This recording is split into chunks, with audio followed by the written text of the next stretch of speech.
તો સવારમાં માહિરે સસલાને ખવડાવી લીધું છે, કારણ કે આજે જાય છે સસલું એના ઘરે. પછી અમિત ગયા ઓફિસ સસલાને લઈને. માહિરે કર્યા દીવાબત્તી, અને દીવાબત્તી કરી લીધા પછી મેં માહિરને નાસ્તો આપી દીધો.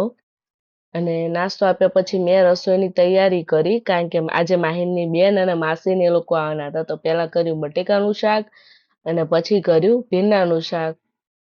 અને એટલી વારમાં જ્યાં રસોઈ થઈ ત્યાં એટલી વારમાં તો માહિરની બેન ને એ લોકો આવી ગયા. જો જો કેટલો ખુશ છે, માહિર એની બેનને ઉંચકી લીધી. અને જો પછી એ લોકોએ બહુ બધી મસ્તી કરી. પછી મસ્તી કરીને પછી જમવા બેઠા અમે લોકો.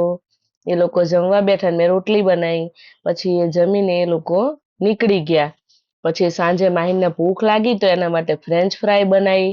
અને રાત્રે જમવામાં બનાવી બટેકાની સૂકી ભાજી ઉપવાસમાં ખાવા માટે.